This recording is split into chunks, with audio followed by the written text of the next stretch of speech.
আসসালামু আলাইকুম। আজ 11 সেপ্টেম্বর 2025 বৃহস্পতিবার।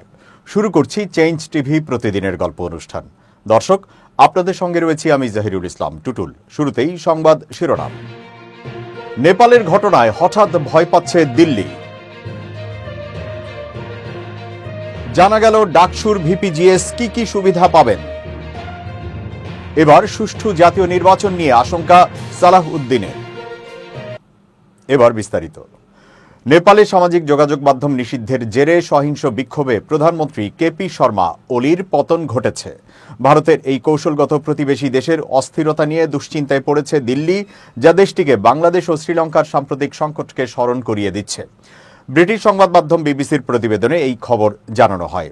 প্রতিবেদনে বলা হয়, সামাজিক যোগাযোগ মাধ্যম নিষিদ্ধ করার প্রতিবাদে ছড়িয়ে পড়া আন্দোলনে পুলিশের সঙ্গে সংঘর্ষে 20 জনেরও বেশি নিহত হওয়ার পর প্রধানমন্ত্রী কেপি শর্মা পদত্যাগ করেন। প্রতিবাদকারী পার্লামেন্টে হামলা চালিয়ে কয়েকজন রাজনীতিবিদের বাড়িতে আগুন ধরিয়ে দিলে সেনাবাহিনীকে পরিস্থিতি নিয়ন্ত্রণের জন্য নামানো হয় এবং দেশব্যাপী কারফিউ জারি করা হয়। কাঠমান্ডুর এই দৃশ্য 2022 সালে শ্রীলঙ্কা ও গত বছর বাংলাদেশের অভ্যুত্থানের কথা স্মরণ করিয়ে দিয়েছে অনেকের কাছে। সাম্প্রতিক বছরগুলোতে হিংস্র আন্দোলনে সরকারের পতন ঘটা তৃতীয় দেশ হচ্ছে ভারতের ঘনিষ্ঠ প্রতিবেশী নেপাল। বাংলাদেশ ও শ্রীলঙ্কা ভারতের ঘনিষ্ঠ প্রতিবেশী হলেও নেপালের সঙ্গে দিল্লির সম্পর্ক বেশ ভালো, কারণ দুই দেশের মধ্যে ঐতিহাসিক, কৌশলগত ও অর্থনৈতিক যোগসূত্র রয়েছে। নেপালের সঙ্গে ভারতের 1750 কিলোমিটারেরও বেশি খোলা সীমান্ত রয়েছে, যা উত্তরাখণ্ড, উত্তরপ্রদেশ, সিকিম, বিহার ও পশ্চিমবঙ্গের সঙ্গে যুক্ত। সীমান্তের ওপারের ঘটনা প্রবাহে ভারত গভীর নজর রাখছে। প্রধানমন্ত্রী নরেন্দ্র মোদী দ্রুত প্রতিক্রিয়া জানিয়ে এক্সে লিখেছেন, নেপালের সহিংসতা হৃদয় বিদারক, এত তরুণ প্রাণহানিতে আমি মর্মাহত। তিনি আরও বলেন, নেপালের স্থিতিশীলতা, শান্তি ও সমৃদ্ধি অত্যন্ত জরুরি। গত মঙ্গলবার তিনি মন্ত্রিসভার সহকর্মীদের সঙ্গে জরুরি বৈঠকও করেছেন। বিশ্লেষকরা বলছেন, যেভাবে 2022 সালে শ্রীলঙ্কার রাজনৈতিক অস্থিরতায় ভারত অপ্রস্তুত হয়েছিল, তেমনি নেপালের এই পরিস্থিতিও তাদের বিস্মিত করেছে। বিশেষ করে কেপি শর্মার দিল্লি সফরের ঠিক এক সপ্তাহ আগে তার পদত্যাগ ঘটনাটিকে আরও তাৎপর্যপূর্ণ করেছে। নেপালের অস্থিরতা ভারতের জন্য উদ্বেগের কারণ দেশটির কৌশলগত অবস্থান অত্যন্ত গুরুত্বপূর্ণ। চীনের পশ্চিমাঞ্চলীয় সামরিক কমান্ড নেপালের সীমানার ওপরই অবস্থান করছে। ভারতীয় বিশেষজ্ঞরা বলছেন, ইন্দো গাঙ্গেয় সমভূমিতে প্রবেশের পথ সরাসরি নেপালের ভেতর দিয়ে গেছে। অস্থিরতা প্রভাব ফেলছে ভারতের অভ্যন্তরেও, কারণ ভারতে প্রায় 35 লাখ নেপালি বসবাস বা কাজ করেন, তবে প্রকৃত সংখ্যা আরও বেশি হতে পারে। দুই দেশের মধ্যে রয়েছে গভীর পারিবারিক সম্পর্ক ও অবাধ যাতায়াত। ভিসা বা পাসপোর্ট ছাড়াই নেপালি নাগরিকরা ভারতে যেতে ও কাজ করতে পারেন। পাশাপাশি নেপালের প্রায় 32,000 গুর্খা সেনা বিশেষ চুক্তির আওতায় ভারতীয় সেনাবাহিনীতে কর্মরত। 1950 সালের চুক্তির অধীনে নেপালিরা ভিসা বা পাসপোর্ট ছাড়াই ভারতে যেতে বা কাজ করতে পারেন। নেপাল হিন্দু ধর্মীয় ঐতিহ্যের জন্য গুরুত্বপূর্ণ। ভারতের হাজারো হিন্দু ভক্ত প্রতি বছর মুক্তিনাথ সহ নেপালের বিভিন্ন মন্দিরে তীর্থযাত্রায় যান। ভারতের সঙ্গে নেপালের বার্ষিক বাণিজ্যের পরিমাণ $8.5 বিলিয়ন। মূলত কাঠমান্ডু তেল ও খাদ্যপণ্যের জন্য ব্যাপকভাবে ভারতের ওপর নির্ভরশীল। বিশ্লেষকরা মনে করছেন, নতুন সরকার বা নেতৃত্বে কে আসবে তা এখনো স্পষ্ট নয়। ভারতকে খুব সাবধানে কূটনৈতিক পদক্ষেপ নিতে হবে, যাতে শ্রীলঙ্কা বা বাংলাদেশের মতো আরেকটি পরিস্থিতি তৈরি না হয়। নেপাল ও ভারতের মধ্যে অতীতে সীমান্ত নিয়ে দ্বন্দ্ব ছিল। 2019 সালে ভারতের মানচিত্রের নেপাল দাবি করা এলাকা যুক্ত হওয়ায় বিরোধ তীব্র হয়। পরে নেপাল নিজস্ব মানচিত্র প্রকাশ করে। ভারত ও চীন সম্প্রতি বিতর্কিত সীমান্তের এক পয়েন্টে বাণিজ্য পুনরায় শুরু করেছে, জানিয়েও নেপালের আপত্তি রয়েছে। জওহরলাল নেহেরু বিশ্ববিদ্যালয়ের অধ্যাপক সঙ্গীতা থাপলিয়াল বলেন, নেপালে তরুণদের জন্য সুযোগ কম। ভারত যদি বেশি ফেলোশিপ ও কর্মসংস্থানের সুযোগ দেয়, তাহলে তা ইতিবাচক প্রভাব ফেলতে পারে। দক্ষিণ এশীয় আঞ্চলিক সহযোগিতা সংস্থা সার্ক কার্যত অচল হয়ে পড়ায় প্রতিবেশী অঞ্চলে একের পর এক রাজনৈতিক অস্থিরতা সামলানো ভারতের জন্য বড় চ্যালেঞ্জ হয়ে দাঁড়িয়েছে। ভারতীয় বিশেষজ্ঞ মেহতা বলেন, ভারত বড় শক্তি হওয়ার স্বপ্ন দেখছে, কিন্তু সেটি অর্জন করতে হলে আগে নিরাপদ ও স্থিতিশীল পরিবেশ নিশ্চিত করতে হবে। ডাকসুর ভিপি ও জিএস পদ দুটি সম্মান ও ক্ষমতার দিক থেকে অত্যন্ত গুরুত্বপূর্ণ। ডাকসুর দুই পদ ভিপি ও জিএসকে নিয়ে সাধারণ মানুষের আগ্রহের যেন শেষ নেই। সবার মনে একটি সাধারণ প্রশ্ন, ডাকসু নির্বাচনে নির্বাচিত ভিপি ও জিএস কি সুযোগ সুবিধা পান। দৈনিক যুগান্তরের প্রকাশিত এক প্রতিবেদন থেকে জানা যায়, ভিপি ও জিএস পদে থাকা ব্যক্তিরা বিশ্ববিদ্যালয়ের সর্বোচ্চ 2 সংস্থা সিনেট ও সিন্ডিকেটের সদস্য হওয়ার সুযোগ পান। সেখানে তারা ঢাবির হাজারো শিক্ষার্থীর প্রতিনিধিত্ব করে তাদের দাবি দাওয়া তুলে ধরতে পারেন। একই সঙ্গে ছাত্রদের স্বার্থবিরোধী কোনো বিষয় এলে সেখানেই তারা প্রতিবাদ জানানোর সুযোগ পান। এই 2 বডিতে তারাও অন্য সদস্যের মতো সমান ক্ষমতা নিয়ে শিক্ষার্থীদের পক্ষ থেকে মতামত দেওয়ার সুযোগ পাবেন। পাশাপাশি বিশ্ববিদ্যালয়ের উন্নয়ন পরিকল্পনা, বাজেট সহ বিভিন্ন কর্মসূচিতে তারা ছাত্রদের প্রতিনিধি হিসেবে উপস্থিত থাকবেন। নীতি নির্ধারণী সভা সহ বিশ্ববিদ্যালয়ের প্রায় সব কার্যক্রমেই কোনো না কোনোভাবে ভিপি ও জিএস এর সম্পৃক্ততা থাকে। সমাবর্তন সহ বিভিন্ন কর্মসূচিতে তারা প্রতিনিধি হিসেবে উপস্থিত থাকেন। বিশ্ববিদ্যালয়ের বাজেট অনুমোদন এবং উন্নয়ন পরিকল্পনার কমিটিতেও তারা সদস্য হিসেবে দায়িত্ব পালন করেন। এছাড়া সিলেকশন বোর্ডে যেখানে নিয়োগ বা চাকুরি থেকে অব্যাহতির সিদ্ধান্ত হয়, সেখানেও তাদের প্রতিনিধি হিসেবে ভূমিকা থাকে। বিশ্ববিদ্যালয়ে কোনো জরুরি পরিস্থিতিতে বিশেষ বৈঠক হলে ছাত্রদের প্রতিনিধি হিসেবে তারাও তাতে অংশ নেন। তবে এসব দায়িত্ব পালনের জন্য তারা নিয়মিত কোনো বেতন ভাতা পান না। শুধু সিনেট বা সিন্ডিকেটের বৈঠকে যোগ দিলে একটি নির্দিষ্ট ভাতা দেওয়া হয়। আর সিন্ডিকেট বা অন্য কোনো বডি বিশেষ কোনো দায়িত্ব অর্পণ করলে কর্তৃপক্ষ চাইলে তার জন্য সম্মানীয় প্রদান করতে পারে। তবে 1 বছরের জন্য ক্যাম্পাসে কার্যক্রম পরিচালনার উদ্দেশ্যে তারা এককালীন অর্থ বরাদ্দ পান। এই অর্থ মূলত চা নাস্তা ও অন্যান্য খরচের জন্য ব্যবহার করা হয়।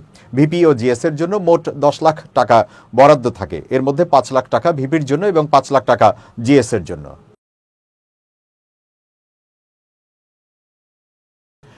৭১-এর মুক্তিযুদ্ধ ও জুলাই গণঅভ্যুত্থানে শহীদদের জন্য দোয়া মোনাজাত করেছেন ঢাকা বিশ্ববিদ্যালয় কেন্দ্রীয় ছাত্র সংসদ ডাকসু নির্বাচনে জয়ী ছাত্র শিবির সমর্থিত প্যানেলের নেতারা। আজ বৃহস্পতিবার সকালে এই নেতারা প্রথমে রাজধানীর রায়ের বাজারে জুলাই গণঅভ্যুত্থানে শহীদদের কবরস্থানে গিয়ে দোয়া মোনাজাত করেন। এরপর তারা রায়ের বাজারে শহীদ বুদ্ধিজীবী স্মৃতিসৌধে গিয়ে দোয়া ও মোনাজাত করেন। এ সময় ডাকসুর নবনির্বাচিত সহসভাপতি বা ভিপি আবু সাদেক কায়েম, সাধারণ সম্পাদক বা জিএস এস এম ফরহাদ, সহ সাধারণ সম্পাদক এজিএস মোহাম্মদ মহিউদ্দিন খান সহ এই প্যানেলের অন্য জয়ী নেতারা উপস্থিত ছিলেন। দোয়া ও মোনাজাত শেষে আবু সাদিক কায়েম বলেন, শহীদদের আকাঙ্ক্ষা ও প্রত্যাশা পূরণ করাই তাদের মূল কাজ। ঢাকা বিশ্ববিদ্যালয় থেকে তারা সেটি শুরু করতে চান। এখানেই জুলাই বিপ্লব শুরু হয়, আর সফলতার সঙ্গে তারা তা শেষ করেন। মুক্তিকামী ছাত্র জনতা সহ সবার কাছে তারা দোয়া চান। শিক্ষার্থীরা যে কোনো সময় তাদের প্রশ্ন করতে পারবেন। তাদের কাজ হচ্ছে কাজ করা। ডাকসুর নবনির্বাচিত ভিপি বলেন, শহীদরা আমাদের প্রেরণার বাতিঘর। তারা আমাদের রাস্তা দেখিয়েছে। শহীদদের আমানত বৈষম্যহীন বাংলাদেশ বিনির্মাণ করা। সেই স্পিরিট পুনর্জাগরণে আমরা শহীদদের কবর জিয়ারত করতে এসেছি। আমরা সব শহীদ পরিবারে যাওয়ার চেষ্টা করব। ফোনেও কথা বলার চেষ্টা করেছি। জুলাইয়ে শহীদদের পরিবারই আমাদের পরিবার। এছাড়া নবনির্বাচিত জিএস এস এম ফরহাদ বলেন, আজকে তারা ৭১-এর মুক্তিযুদ্ধ ও জুলাই শহীদদের কবর জিয়ারতের মধ্য দিয়ে তাদের প্যানেলের বিজয় পরবর্তী কাজগুলো শুরু করছেন। এরপর তারা শিক্ষার্থীদের কথা শুনবেন। আনুষ্ঠানিকভাবে দায়িত্ব দেওয়ার আগে নির্বাচিত হিসেবে তারা সবার সঙ্গেই কথা বলবেন। তারা তাদের দীর্ঘ লড়াই সংগ্রামের শহীদদের জন্য দোয়া করার মাধ্যমে কাজটি শুরু করেছেন। এস এম ফরহাদ বলেন, শহীদদের আত্মত্যাগের যে আমানত আমাদের উপর অর্পিত হয়েছে, সুন্দর ক্যাম্পাস গড়ার জন্য তাদের আত্মত্যাগের মূল্য যাতে আমরা আমাদের কাজের মাধ্যমে দিতে পারি, শিক্ষার্থীদের দেওয়া প্রতিশ্রুতি রক্ষার মধ্য দিয়ে আমরা সেটি যাতে জারি রাখতে পারি। গত মঙ্গলবার অনুষ্ঠিত ডাকসু নির্বাচনে বিশাল জয় পেয়েছে ইসলামী ছাত্র শিবির। নির্বাচনে তাদের প্যানেলের নাম ছিল ঐক্যবদ্ধ শিক্ষার্থী জোট। এই প্যানেলের প্রার্থীরা ভিপি, জিএস, এজিএস সহ ২৮টি পদের মধ্যে ২৩টিতেই জিতেছেন। একটি সুষ্ঠু, অবাধ ও নিরপেক্ষ জাতীয় সংসদ নির্বাচন আয়োজন করাই বড় চ্যালেঞ্জ বলে মন্তব্য করেছেন বিএনপির স্থায়ী কমিটির সদস্য বিএনপি নেতা সালাউদ্দিন আহমেদ। বৃহস্পতিবার রাজধানীর সিরডাপ মিলনায়তনে নাগরিক কোয়ালিশন আয়োজিত সুষ্ঠু নির্বাচনের প্রত্যাশা ও চ্যালেঞ্জ শীর্ষক গোল টেবিল বৈঠকে এই মন্তব্য করেন তিনি বলেন, আগামী ফেব্রুয়ারি নির্বাচনের বিষয়ে আমরা সব দল একমত। এ বিষয়ে কারো কোনো দ্বিমত নেই। তবে বর্তমান সময়ের জন্য চ্যালেঞ্জ আছে। আমরা ফ্যাসিবাদ মুক্ত হলেও নিজেদের মধ্যে গণতন্ত্রের প্রক্রিয়ায় উত্তরণের বিষয়ে হয়তো এখনো ঐক্যমত্যে পৌঁছাতে পারিনি।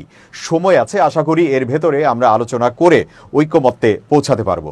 সালাউদ্দিন আহমেদ মনে করেন, নির্বাচন কমিশন যে রোডম্যাপ ঘোষণা করেছে সেই অনুযায়ী কমিশনের কার্যক্রম পরিচালিত হচ্ছে। নির্বাচিত জাতীয় সংসদই সংবিধান সংশোধনের অনুমোদন দেওয়ার ক্ষমতা রাখে জানিয়ে তিনি বলেন, ভিন্ন কোনো প্রক্রিয়ায় গেলে পরবর্তী সময় সংশোধনী সংবিধান আদালতে চ্যালেঞ্জ হতে পারে। তিনি আরও বলেন, শতাধিক সংস্কারের প্রস্তাব রয়েছে। আমরা সব দল হয়তোবা সব বিষয়ে একমত হতে পারবো না, কিন্তু দেশের ও গণতন্ত্রের স্বার্থে আমরা একটা সমঝোতায় পৌঁছাতে পারবো বলে আশা করছি। এটাই গণতন্ত্রের সৌন্দর্য। জাহাঙ্গীরনগর বিশ্ববিদ্যালয়ের কেন্দ্রীয় ছাত্র সংসদ জাকসু নির্বাচনের ভোট গ্রহণের সময় বিশ্বকবি রবীন্দ্রনাথ ঠাকুর হলে অবৈধভাবে অবস্থান করায় ছাত্রদলের কেন্দ্রীয় সহসভাপতি হাফিজুর রহমান সোহানকে আটক করা হয়েছে। বৃহস্পতিবার বেলা 11টার দিকে হল প্রভোস্ট তাকে বিশ্ববিদ্যালয়ের 424 নম্বর কক্ষে ধরে আনেন। ওই কক্ষে শাখা ছাত্রদলের আহ্বায়ক কমিটির সদস্য মাহবুবুর রহমান মুরাদও ছিলেন। তবে তারও ছাত্রত্ব নেই। সোহান বিশ্ববিদ্যালয়ের 36 ব্যাচ ইংরেজি বিভাগের প্রাক্তন শিক্ষার্থী। প্রত্যক্ষদর্শীরা জানান, বুধবার রাত থেকেই তিনি রবীন্দ্রনাথ ঠাকুর হলে অবস্থান করছিলেন। ভোট গ্রহণ শুরু হওয়ার পর সকাল 9টা থেকে হলের অভ্যন্তরেই পায়চারি করছিলেন।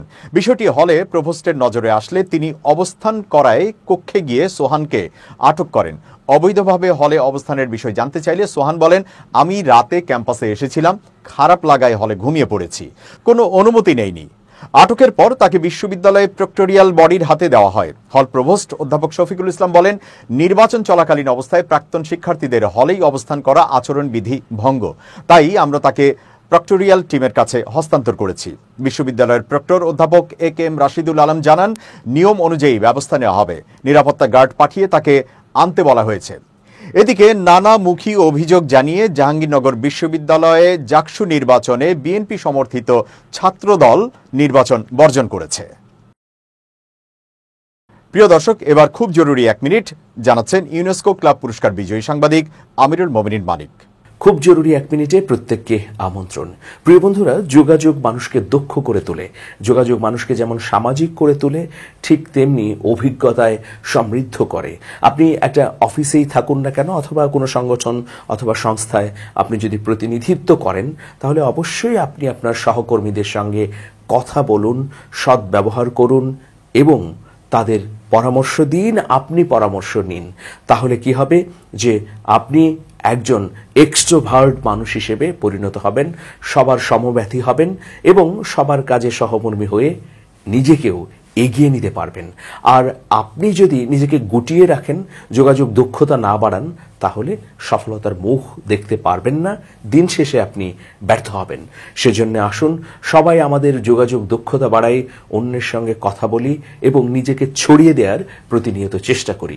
ভালো থাকুন, শুভেচ্ছা নিরন্তর। দর্শক, এবার দেশের বাইরের খবর। নেপালের অন্তর্বর্তী সরকারের দায়িত্ব নিলেন সাবেক প্রধান বিচারপতি সুশীলা কার্কি।